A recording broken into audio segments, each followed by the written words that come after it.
Welcome back, YouTube. J-Bob, the video game slob, coming back at ya. Obviously, out in the country today, they claim there's going to be 48 to 50 garage sales out here. So we're driving quite a ways to get there. It's been very busy here lately at J-Bob, the video game slob Enterprises. But that's not going to stop us from going out nearly every day to go hunt for those great treasures that we can put in the collection and put onto the shelves for the customers. So let's go take a look. I'm told there's video games at a sale. Let's find out. What? You don't see a stack of BMWs where you live every day? All right, well, we got to the garage sale and it's supposed to open in 12 minutes. Same with their neighbors. Nobody is anywhere and there's no signs of life. And then what's kind of cool about coming out and do this stuff, finding all these cool treasures, is that you really are in some unique places, and some places, in this case, I've never been before.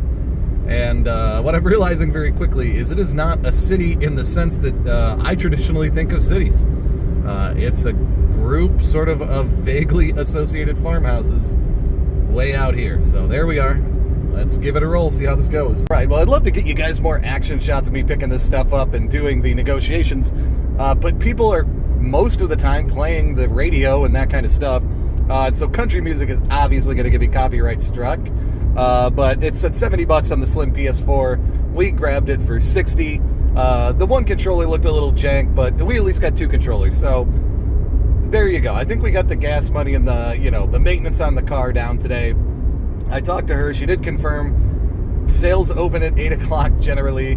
So we're going to head back the 3 miles, which out here is like nothing. Everything is 3 miles from each other, to that sale with the video games that opened at 8. But we're 1 for 1 for video games, so let's keep this rolling. Your town doesn't have a taxidermy shop? 8 on the dot. I came back to the sale, and look at this. Oh my God. Well, that was not the craziest stop in terms of the amount of games, but we were able to snag the Switch games and the 3DS ones. She did grab some SpongeBob games that I missed, and I say she, another lady that was there. There was a female video game reseller in her late 50s, maybe early 60s, that had got the DS and 3DS games and grabbed a few. She did give me the list of other garage sales, which was nice, but oh my gosh, you think there's a place on the planet, you've seen where we're at, that there's not video game resellers. There are video game resellers everywhere. It's a terrible niche to be in, but it's a fun hobby to have. So there we go. Hopefully we can find something besides video games. It said they had a lot of Halloween decorations. It was all pretty much trash, but let's keep on. Not guess this, but everybody is up early. Everybody is out garage sale picking, and the signs to find the next garage sale are a million miles apart. This is absolutely insane. But we spent like $1 and $2 the last 2 sales, so we're going to try to keep it rolling, find the next sale. Be tempted to think the prices would be really good, or there's lots of awesome deals out here, but so far the prices have been crazy. I've seen like kids books, $3. These records were 2 for $5, which isn't super great. Just saw a beat up old lawnmower for 75 bucks. Some really crazy prices out here, to be honest. Why not? It's feeling like it's going to be in the 90s again, but that just might be because that deal was so freaking hot. Yeah, we picked up that Jose Cuervo sign too, so 75 bucks wrapped up in the car. Let's head to another one. Well, I was totally wrong. As you can see, there's a water tower in the distance, so no wonder we were finding good stuff out here. Nobody comes out into the middle of nowhere. It looks like there is a city, so let's chase that down. Passed on the PlayStation Portal, but we grabbed a bunch of Mario games and got a decent discount, 25 bucks off. So we'll get these loaded up and get on the move. This lady said that there was a garage sale down this way, and there wasn't. But when the view is that pretty, do you really mind being lost?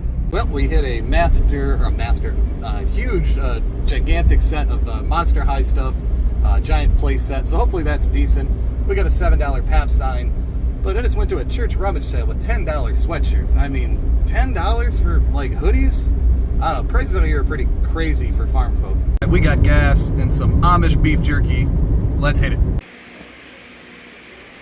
Finding a few things here and there, spending $5 and $10 at a time. You saw those last couple board games. It's getting later in the day, it's almost 10. So it might be time to head out pretty soon, but we've definitely hit a lot of sales. I'd say a good 30, maybe 40 so far. Where you live doesn't have the 2 towers wrapped in a U.S. flag protected by a bald eagle. Well, it's not showing up well on camera, but we got a Miller High Life $8 classic 80s beer mirror here. That's probably going to be the last pickup in town. We're headed to a thrift store, pawn store in the next town over. It's about a 7-minute drive. We'll find any outlying garage sales we may have missed, but heck of a day. I think we did all right. Under-repped estate sale, and they had a few albums. So I got 4 albums and a couple of mugs. So, all right, off to the pawn store. Shout outs to Brian at the pawn store for hooking us up. We got a $180 bag of all sorts of different type of games, retro, modern. Gotta love it, man. Shout out to a guy who's willing to take cash and work some deals. So we'll head out of town, go back home, get it all unloaded, do that kind of thing. Thanks for hanging out with us. J Bob, the Video Game Slob. We'll talk to you next time.